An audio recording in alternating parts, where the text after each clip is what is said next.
नमस्कार, आप देख रहे हैं हर खबर। मैं हूं आपके साथ हिमानी कटारिया। बुलेटिन की शुरुआत करेंगे कुछ खास खबरों के साथ। उप मुख्यमंत्री दुष्यंत चौटाला ने कहा कि हरियाणा प्रदेश में 1 अप्रैल से गेहूं की खरीद शुरू हो गई है और किसानों के गेहूं के एक एक दाने की खरीद की जाएगी। वहीं दुष्यंत चौटाला ने आम आदमी पार्टी के एक विधायक एक पेंशन के सवाल पर कहा कि पहले आम आदमी पार्टी इस पर अपना स्टैंड क्लियर करे। दुष्यंत चौटाला ने आम आदमी पार्टी ज्वाइन करने पर पूर्व सांसद अशोक तंवर पर तंज कसा और कहा कि कांग्रेस खात्मे की ओर बढ़ रही है।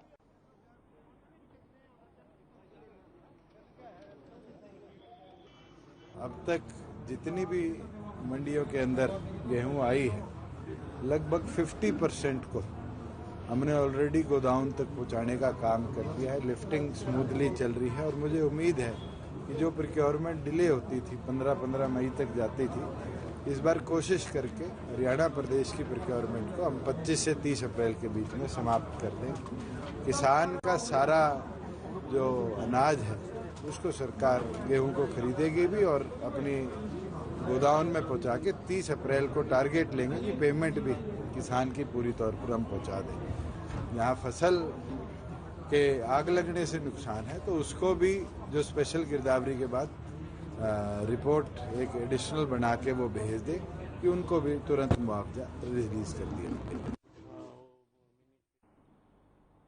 तो चंडीगढ़ में कम्युनिटी किचन के संबंध में बैठक हुई, जिसकी अध्यक्षता मुख्य सचिव संजीव कौशल ने की। उन्होंने बताया कि श्रम विभाग की तरफ से वर्तमान में 9 स्थानों पर जो है वह इस तरह की कैंटीन चलाई जा रही है, जहां श्रमिकों को सिर्फ 10 रुपए में पौष्टिक भोजन मिल रहा है।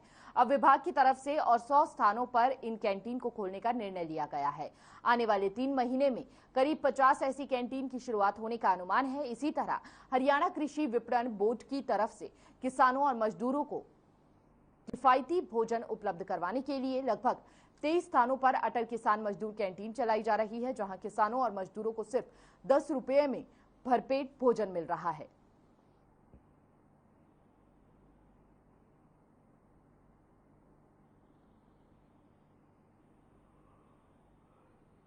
तो कम्युनिटी किचन को लेकर यह बैठक हुई, जिसमें और भी कम्युनिटी किचन को बनाने की बात की गई।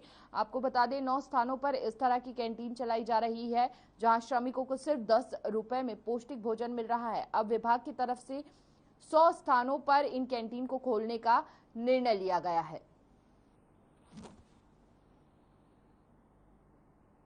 तो हरियाणा के मुख्य सचिव संजीव कौशल ने सभी अधिकारियों और कर्मचारियों को जरूरी निर्देश दिए। कोविड-19 महामारी के बाद आधार लिंक आधारित बायोमेट्रिक हाजिरी आवश्यक दर्ज करें। उन्होंने बायोमेट्रिक हाजिरी की समीक्षा के संबंध में विभाग अध्यक्षों की बैठक की अध्यक्षता की और कहा कि बायोमेट्रिक हाजिरी से अधिकारियों और कर्मचारियों के कार्यावधि का नियमित रिकॉर्ड एवं निगरानी संभव हो सकेगी, जिससे अधिकतम हाजिरी दर्ज करने वाले कर्मचारियों को विशेष रूप से सम्मानित भी किया जाएगा। तो बायोमेट्रिक हाजिरी जरूर दर्ज करें। ऐसे में देखिए, कोरोना काल के चलते जहां बायोमेट्रिक हाजिरी पर पाबंदियां लग गई थी, जैसे जैसे कोरोना के मामले कम हुए, अब उन पाबंदियों से भी छूट मिल रही है। और इसी कड़ी में मुख्य सचिव संजीव कौशल ने सभी अधिकारियों और कर्मचारियों को ये निर्देश दिए हैं। तो बीजेपी से राज्यसभा सांसद रामचंद्र जांगड़ा के लड़कियों की जींस पहनने वाले विवादित बयान पर अब सियासत गर्माती जा रही है। वहीं उनके इस विवादित बयान पर झज्जर से विधायक गीता भुक्कल ने पलटवार किया। ये रिपोर्ट देखिए।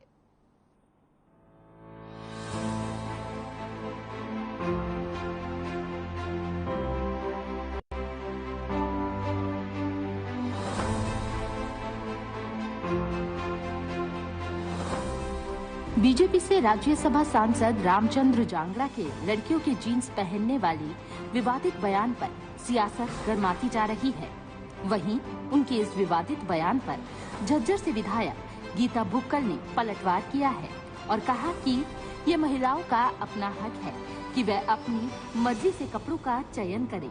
बीजेपी सरकार का महिलाओं पर ऐसा टिप्पणी करना गलत है। बीजेपी को ऐसे बयान देने की बजाय महिलाओं की शिक्षा पर जोर देने की आवश्यकता है। ना कि बच्चे क्या पहने, ये उनकी स्वतंत्रता है। हम किसी को किसी प्रकार की स्वतंत्रता से नहीं रोक सकते। कैसा किसका खान पान होगा, कई जगह पर जो है अभी देखा होगा नवरात्रों में इस तरह का कहा कि नॉन वेज मीट नहीं खाना चाहिए। कई जगह जो है उनके मंत्री नॉर्थ ईस्ट में, तो इन चक्रों में हमें ना पड़ के हमारी जो जिम्मेवारी एक है कि अच्छे प्रदेश और देश का निर्माण हो, धर्म जाति और बिरादरी के नाम पर हम ना बांटे। स्वतंत्रता का सबको अधिकार है, जो जिस धर्म को मानना चाहे, जैसा वो पहनना चाहे, सभ्यता संस्कृति के अनुरूप उनको अपना आचरण करना चाहिए। आखिर यह पूरा मामला क्या है, उससे आपको एक बार और रूबरू करवा देते हैं कि राज्यसभा सांसद रामचंद्र जांगड़ा ने ऐसा क्या बयान दे डाला जिससे राजनीतिक गलियारे में भी हलचल मच गई है। दरअसल झज्जर में डॉक्टर भीमराव अंबेडकर की 131वीं जयंती पर कार्यक्रम का आयोजन किया गया, जिसमें बीजेपी से राज्यसभा सांसद रामचंद्र जांगड़ा ने शिरकत की और बाबा साहेब भीमराव अंबेडकर को नमन करते हुए उनके विचारों को साझा किया। लेकिन इस दौरान उनकी जबान फिसल गई और उन्होंने लड़कियों के पहनावे को लेकर विवादित बयान दे डाला। दरअसल राज्यसभा सांसद रामचंद्र जांगड़ा ने लड़कियों की जीन्स पहनने को लेकर सवाल उठाया है और कहा कि लड़कियों को जीन्स नहीं पहननी चाहिए। सलवार कुर्ता बहुत अच्छी तहजीब का पहनावा है, ये जीन्स से स्कर्ट ये हमारा पहनावा नहीं। और आजकल तो पता नहीं क्या बेड़ा गर्क हो गया, फटी हुई पेंट पहन के। राज्यसभा सांसद रामचंद्र जांगड़ा यही नहीं रुके, उन्होंने न केवल लड़कियों की जीन्स पहनने को लेकर विवादित बयान दिया, बल्कि देश को भी नकलची बता डाला। राज्यसभा सांसद रामचंद्र जांगड़ा ने कहा कि आजकल तो फटी जीन्स का फैशन है। यूरोप को तो अपना कचरा बाहर निकालना था, तो उसने देखा कि भारत तो एक नकलची देश है, अपने यहाँ का सारा कचरा भारत में निकाल देते हैं। और यूरोप को अपना कचरा निकालना था, तो उन्होंने देखा ये कचरा यूरोप का फटी हुई पेंट कहाँ निकल सकती है, देश में इतनी इकट्ठी होगी। तो उन्होंने कहा कि हिंदुस्तान में बड़े नकलची लोग हैं। हालांकि ये ऐसा पहली बार नहीं किया जब लड़कियों के पहनावे को लेकर किसी नेता ने विवादित बयान दिया हो। पहले भी कई नेता ऐसे विवादित बयान दे चुके हैं जो नेताओं की तुच्छ मानसिकता को दर्शाते हैं। ऐसे में सवाल यह उठता है कि 21वीं सदी में भी आखिर कब तक लड़कियों के पहनावे को लेकर सवाल उठते रहेंगे। ब्यूरो रिपोर्ट, हर खबर। तो नारनौंद की खेड़ी चौपटा तहसील परिसर में तहसील को ताला लगाकर खराब फसलों के मुआवजे को लेकर 17 गांव के किसान धरना प्रदर्शन कर रहे हैं। आज उनके धरने का 31वां दिन है। इस दौरान कांग्रेस नेता कुलदीप बिश्नोई भी धरना स्थल पर पहुंचे और किसानों से बातचीत की। वहीं मौके पर किसानों ने अपनी मांगे बताई कि किसान को खराब फसल का मुआवजा मिले, अधिकारियों ने जो गलत रिपोर्ट दी है उन अधिकारियों पर मुकदमा दर्ज किया जाए और जो किसानों पर मुकदमे दर्ज किए गए हैं वह मुकदमे खारिज किए जाए। उन्होंने किसानों से कहा कि मैं आपकी मांग मुख्यमंत्री के समक्ष उठाऊंगा और आपकी मांग जायज भी है। इस मौके पर उनके साथ स्थानीय कांग्रेस नेता भी मौजूद रहे।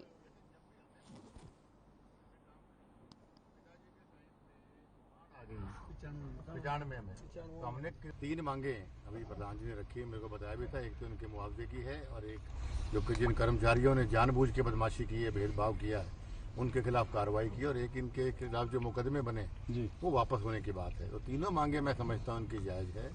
किसान हमारा पेट पालता है, हमारा देश तभी चलता है, परिवार तभी चलता है जब किसान का आशीर्वाद रहता है जी। तो सरकार को इनकी मांगे माननी चाहिए। और जहाँ तक विधानसभा की बात आपने कही, तो विधानसभा के पतल के ऊपर मैंने मांग रखी थी कि हमारे चोपटा, बालसमंद, आदमपुर इन इलाकों के साथ हमारा बहुत जानबूझ के भेदभाव हो रहा है। और तो किसी ने वोट दिए इनने सारे राज वाले बैठे तो लेकिन जब भी हमें वोट दिए थे हमने काम कराया जी।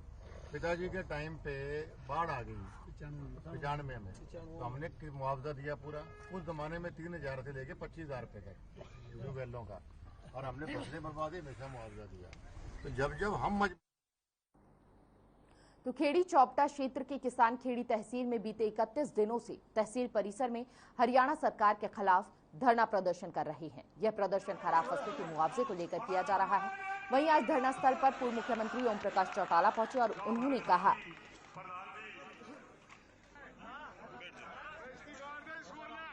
जहां पर हमारी पार्टी आपके साथ है और जब तक खराब फसलों का मुआवजा नहीं मिलता तब तक हम आपके साथ लड़ेंगे।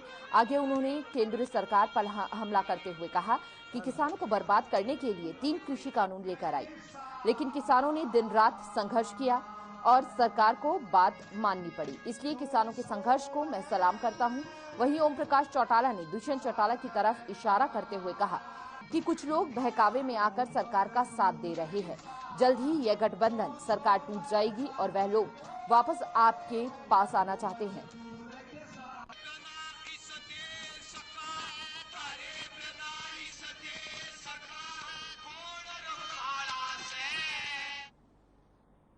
तो जिला करनाल में 4 साल के जज के हत्या के मामले में गिरफ्तार जज की चाची, ताई और दादी का रिमांड पूरा हो गया है। तीनों को कोर्ट के आदेश पर न्यायिक हिरासत में भेजा गया है। वहीं पुलिस अधीक्षक का कहना है कि प्रेस कॉन्फ्रेंस कर हत्या के कारण का खुलासा जल्द करेंगे।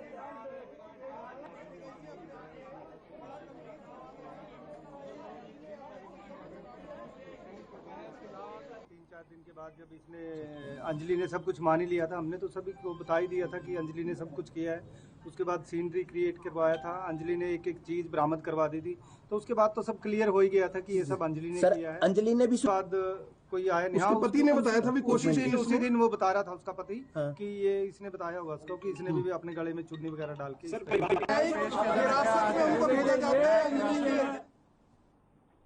तो पानीपत के इसराना में एक दर्दनाक सड़क हादसा हो गया। दरअसल पानीपत रोहतक हाईवे पर ट्रक ने कार को टक्कर मार दी, जिससे कार में आग लग गई और कार में सवार 3 लोग जिंदा जल गए।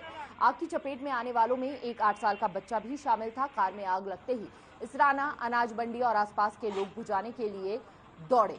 लोगों ने शोर मचाया, लेकिन कार में सवार लोग बाहर नहीं निकल पाए। कोई कुछ समझ पाता, इतनी देर में तीनों ही लोग आग की चपेट में आ गए।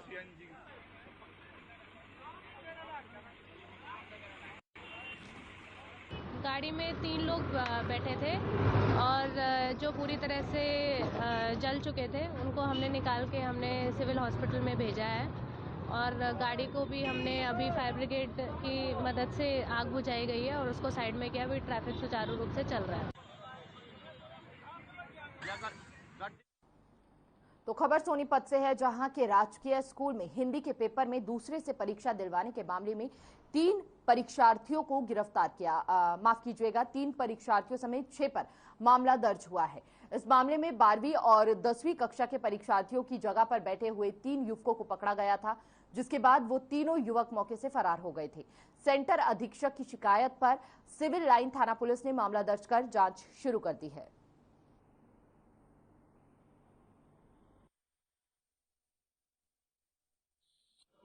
मनमोहन ने सेंटर सुप्रिटेंडेंट माल टाउन हरियाणा स्कूल के एप्लीकेशन दी थी भी 3 बच्चे की जगह दूसरे बच्चे पेपर दे रहे थे, जिसमें साहिल, अभिषेक त्यागी और पवन कुमार है। 2 बच्चे +2 के हैं और 1 बच्चा मैट्रिक का है। तीनों हिंदी का पेपर था, तो दूसरे बच्चे की जगह दूसरा बच्चा पेपर दे रहा था। तो 3 बच्चे अननोन है, वो अभी 31 का विषय है, उसमें देख लिया जाएगा। 6 के खिलाफ मामला दर्ज हुआ सर। 6 के खिलाफ मामला दर्ज हुआ। खबर सिरसा से है, जहां साइबर अपराध चरम सीमा पर है, जिसे रोकने के लिए पुलिस प्रशासन ने कमर कस ली है। पिछले तकरीबन 1.5 महीने से सिरसा जिले में पुलिस की ओर से कॉम्बिंग ऑपरेशन चलाया जा रहा है, जिससे जिले में अपराध और अपराधियों पर नकेल कसी जा रही है। नशे जैसी बीमारी को खत्म किया जा सके, इस ऑपरेशन में हर रोज सैकड़ों जवान गांव में जाकर वहां के हर घर की तलाशी लेते हैं। पुलिस का उद्देश्य है कि नशा तस्करों पर नजर रखने के लिए इस तरह के अभियान चलाए जाते हैं। इस ऑपरेशन में एंटी नार्कोटिक्स सेल CIA से मील पर प्लानिंग की जाती है। उसी के अनुसार पुलिस बल की संख्या भी तय की जाती है।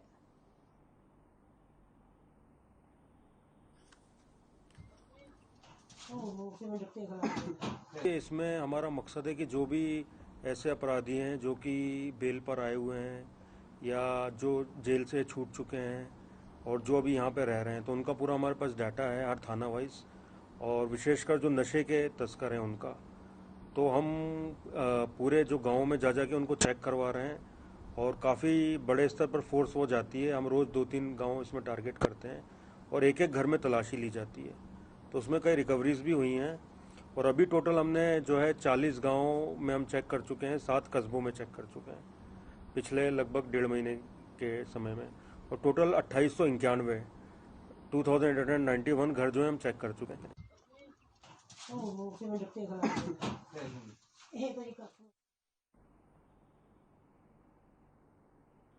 चलिए खबरों में आगे बढ़ेंगे। जुलाना क्षेत्र के गांव लजवाना कला और अकालगढ़ के खेतों में 2 दिन पहले लगी आग से सैकड़ों एकड़ खड़ी और कटी गेहूं की फसल जलकर राख हो गई।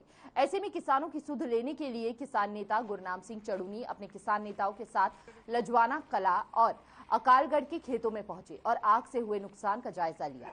वहीं इस दौरान खेत में मौजूद किसान और ग्रामीणों ने किसान नेताओं से गुहार लगाई कि उन्हें उचित मुआवजा दिलाया जाए और प्रशासन से मांग की कि किसानों की गेहूं की खड़ी फसल में लगी आग के कारण हुए नुकसान का तुरंत गिरदावरी कर उन्हें पैसे दिए जाए। साथ ही आपको बता दें कि 50,000 रुपए प्रति एकड़ के हिसाब से मुआवजा देने की मांग रखी गई है।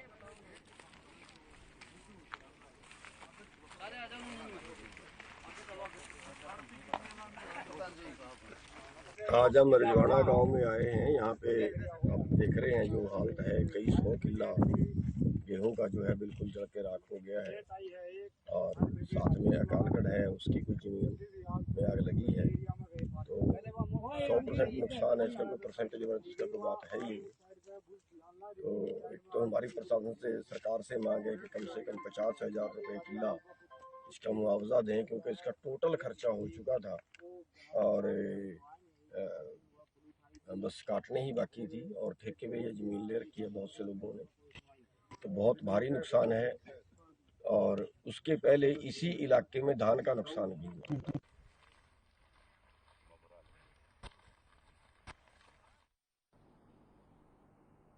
और यहाँ पर रुक रहे हैं एक छोटे से ब्रेक के लिए। ब्रेक के बाद फौरन होंगे हाजिर।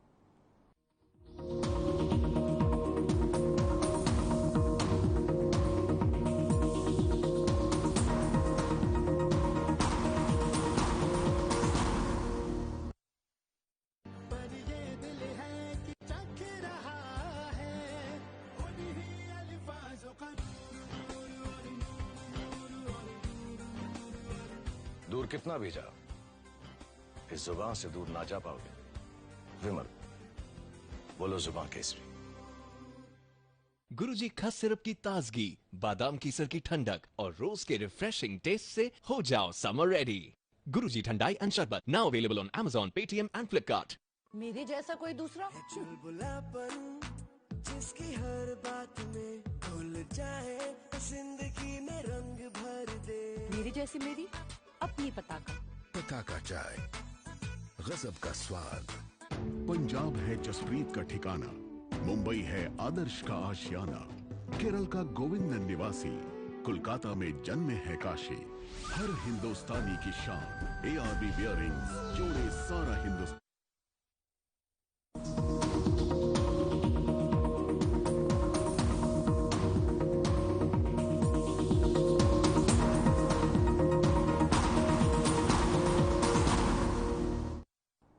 ब्रेक के बाद स्वागत है। रुक करेंगे अगली खबर की ओर।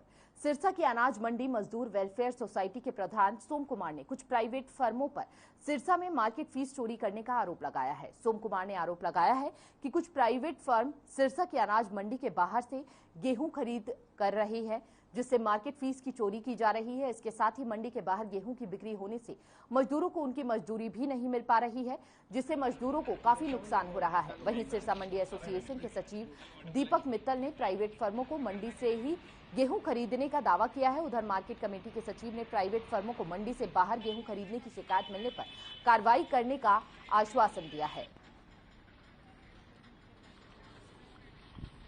हमारी शिकायत है मंडी मजदूरों की, सबकी शिकायत है। हजारों मजदूर जो हरियाणा मंडी में हैं, सिरसा मंडी में हैं, बेरोजगार बैठे हैं, किसी प्रकार का कोई कार्य नहीं हो रहा, जबकि रात की चौकीदारियां भी इनको सौंपी जा रही है।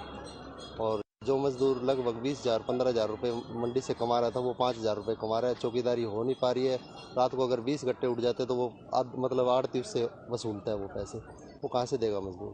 नहीं, जो भी ले रहे हैं वो प्रॉपर कमेटी में दर्ज हो रहा है और उसमें वो खरीद कर रहे हैं।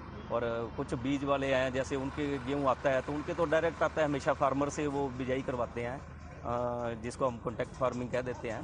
बाहर से खरीद नहीं कर रही, वो मंडी से खरीद करनी है और टोकन कट के जा रहा सारा, जो जितना भी जा रहा सारी मार्केट फीस उसकी आ रही है। कोई दिक्कत वाली बात नहीं है। फिलहाल मेरे मद्दे सामने कुछ शिकायत आई नहीं, आएगी तो उसके लिए खिलाफ कार्रवाई करेंगे।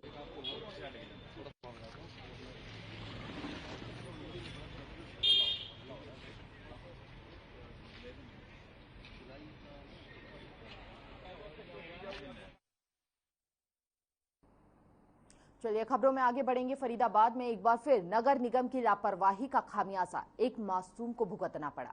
क्या है पूरा मामला, देखिए खास रिपोर्ट।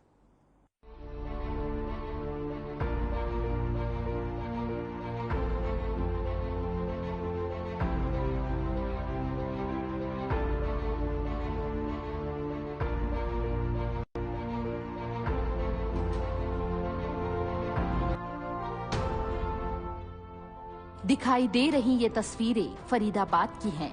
तस्वीरों में वक्त भी दिख रहा है। सुबह 11:41 तस्वीरों में देख सकते हैं, जिसमें एक मासूम अपनी ही मस्ती में चला जा रहा है, जिसकी उम्र लगभग 4 से 5 साल लग रही है।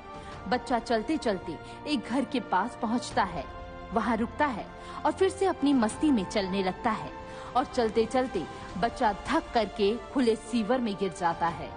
ये हादसा रात के अंधेरे का नहीं बल्कि दिन की रोशनी का है। वहीं कुछ देर के बाद वहां से एक बाइक सवार गुजरता है। देखने से लग रहा था कि वो सीवर में गिरे बच्चे को देख लेगा, लेकिन वो बाइक सवार वहां से निकल जाता है। कुछ दूर जाने के बाद उस बाइक सवार को बच्चे की चिल्लाने की आवाज आती है और वो दौड़कर खुले सीवर के पास जाता है और सीवर में गिरे बच्चे को सुरक्षित बाहर निकालता है।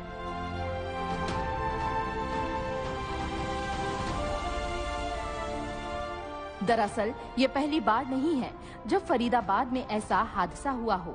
इससे पहले भी एक मासूम इसी तरह से खुले सीवर में गिर गया था, जिसको स्थानीय लोगों की मदद से सुरक्षित बाहर निकाल लिया गया था। एक बार फिर फरीदाबाद में नगर निगम की लापरवाही देखने को मिली है। एक तरफ सरकार जहां प्रदेश के समूचे विकास की बात करती है, तो वहीं दूसरी तरफ अधिकारियों की ऐसी लापरवाही देखने को मिलती है। फिलहाल दोनों ही हादसों में स्थानीय लोगों की मदद से बच्चों को सुरक्षित बाहर निकाल लिया गया, लेकिन प्रशासन की आंखें नहीं खुल रही हैं।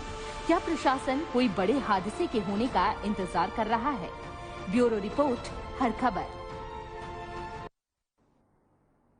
फिलहाल इस बुलेटिन में इतना ही। तमाम बड़ी खबरों के लिए बने रहिए हर खबर के साथ। नमस्कार।